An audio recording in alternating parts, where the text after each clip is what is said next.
तो शंकर भगवान कैलाश पर निवास करते हैं। हमारे यहाँ कहते हैं सोमवार की जो प्रदोष पड़ती है वो इच्छा पूर्ति करती है। मान लो आप प्रदोष का व्रत नहीं कर सकते,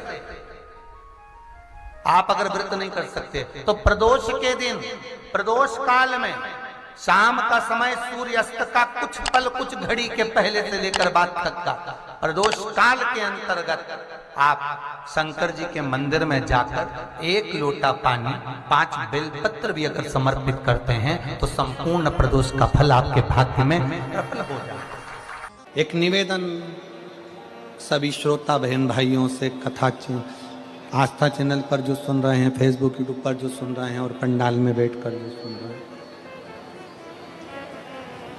जिस दिन दिल से हारो ना, थोड़ी तकलीफों में अगर घिर जाओ, तकलीफें आ जाए, कष्ट आ जाए, तकलीफें जिस दिन तुम्हारे भीतर बहुत ज्यादा मात्रा में आ जाए, उस दिन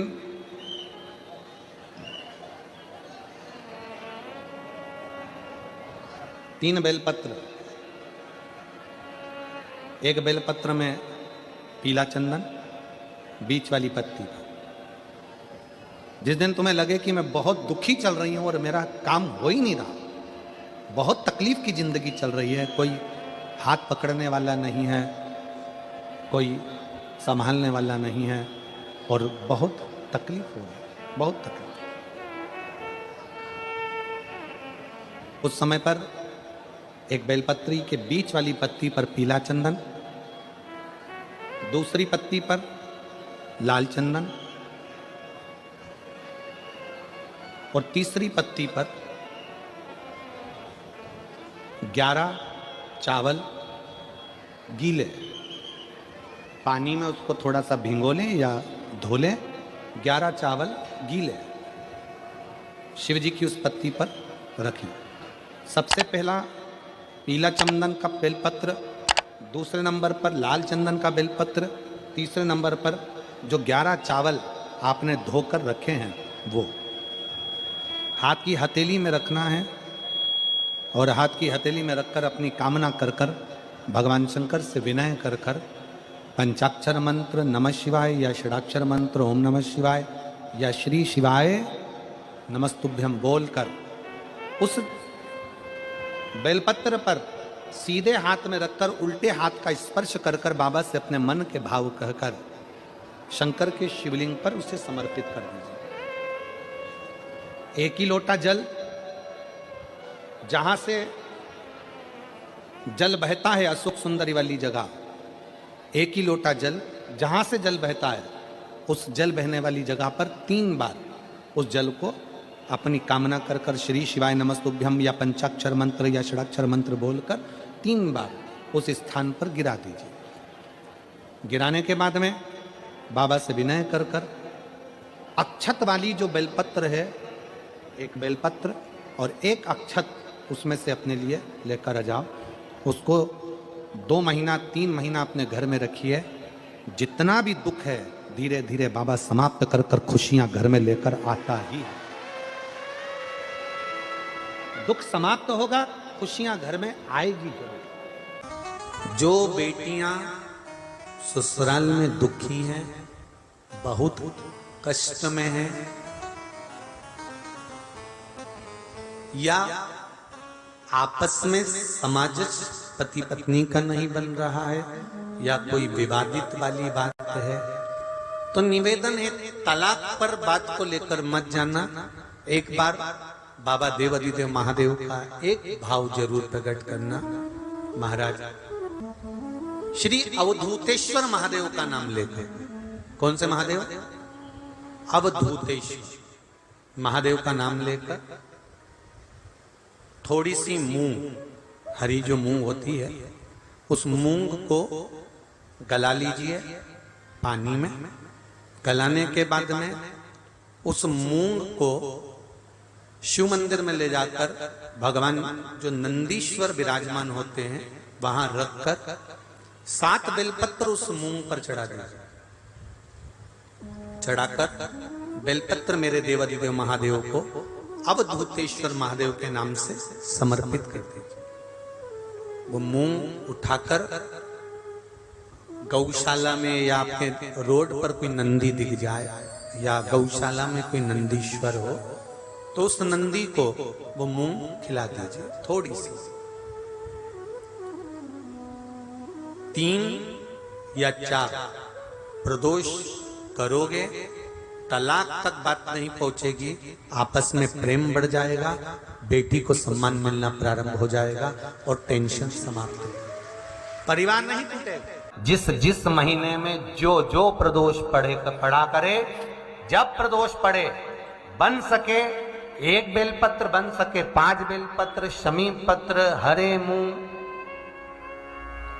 हरा मूंग, बेलपत्र, एक कलश के अंदर थोड़ा सा पानी लेकर 1 बेलपत्र, हरा मूंग, शमी पत्र डालकर और उसमें थोड़ा सा गुड़ डालकर भगवान शिव का स्मरण कर कर प्रदोष काल में, मान लो कोई काम आपका बहुत जरूरी है, बहुत दिनों से आप थक गए हैं, नहीं हो रहा, कर्जा बढ़ रहा है, धन नहीं आ रहा, व्यापार नहीं चढ़ रहा, या कोई समस्या बहुत प्रबल है, कोई एग्जाम में बैठ रहे हो नहीं हो रहा, परीक्षा भी दे दी है, रिजल्ट आने ही वाला है, तो भी प्रदोष काल में, प्रदोष के समय वो जल मूंग, शमी पत्र और बेलपत्र और गुड़ का शंकर के शिवलिंग को समर्पित करना प्रारंभ कर दो।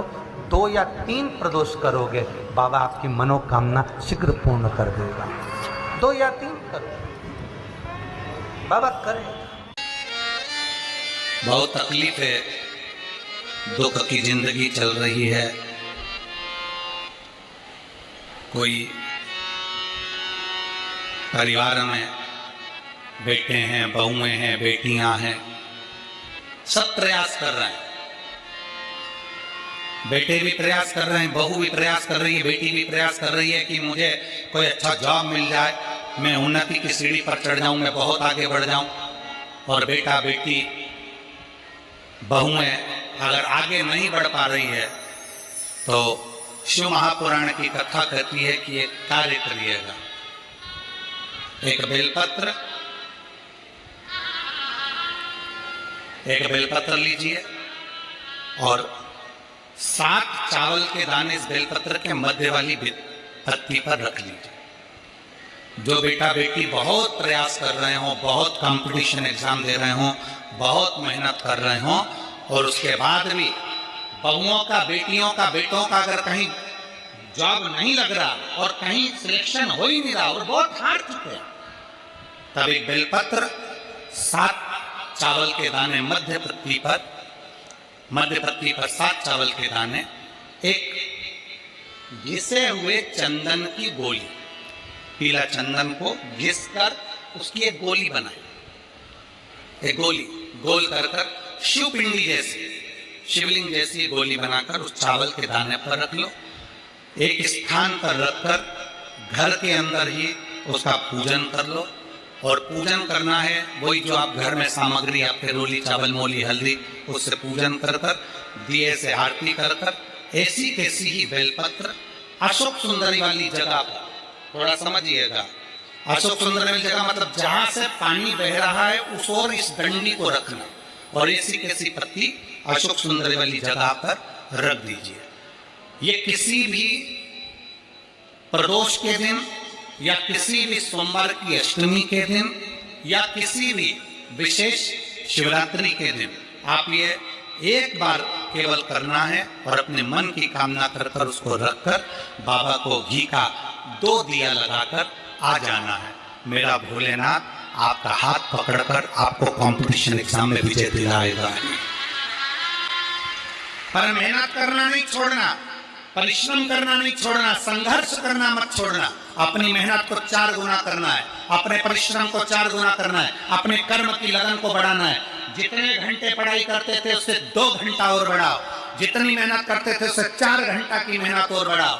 और साथ में 7 अक्षत, एक चंदन, पीले चंदन की एक शिवलिंग जैसी आकृति, छोटा सा शिवलिंग जैसा भाग रखकर घर में उसका पूजन कर कर, घी का दिया से आरती लगाकर, बाबा की आराधना कर कर, दिल से कामना कर कर बाबा से वो ले जाकर ऐसे कैसा ही पत्ता अशोक सुंदरी वाली जगह, अशोक सुंदरी की जगह जानते हो, ये जो जगह है, ये जो जगह दिख रही है, मेरा निवेदन है चैनल वालों से थोड़ा उसको दिखाने का प्रयास करें।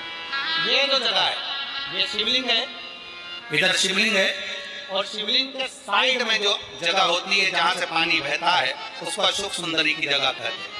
तो इस स्थान पर इस बेलपत्र को, इस बेलपत्र की डंडी पानी बहते समय, बेलपत्र की डंडी है वो पानी बहने के स्थान पर हो, उसको रख दीजिए। 2 घी के दिए लगाकर, और घी के दिए का स्मरण करें। दोनों दिए गोल बत्ती के नहीं होंगे, दोनों दिए लंबी बत्ती के नहीं होंगे। जो 2 दिए आप लगाएंगे, एक गोल बत्ती का होगा, एक लंबी बत्ती का होगा। गोल बत्ती क्या बोलते हैं यहाँ पर? फूल बत्ती। यहाँ फूल बत्ती बोलते हैं, तो गोल बत्ती मतलब फूल बत्ती, और लंबी बत्ती, लंबी वाली बत्ती। 2 दिए लगाना है, एक जगत जननी का, एक बाबा विश्वनाथ का। दोनों दिए आप रखकर बाबा को प्रार्थना कर कर दिल से आइए, मेरा शंकर आपकी कामना पूर्ण करेगा, और पत्र व्यासपीठ पर जरूर आए अवश्य। शिव को प्रिय है पुष्प में आंक का पुष्प, जो आंकड़े का पुष्प होता है शंकर को बड़ा प्रिय है।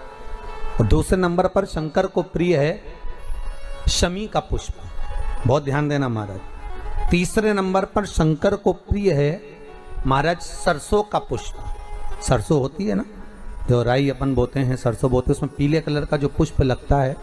हमारा तो निवेदन रहता है जब तक सरसों आए तो प्रयास करा करो कि सरसों के 108 पुष्प शंकर भगवान पर चढ़ाना प्रारंभ कर दो। महाराज ये पक्का है कि वर्ष भर कोई बड़ी बीमारी आपको घेर नहीं सकती अगर सरसों के फूल शिव को चढ़ रहे हैं तो।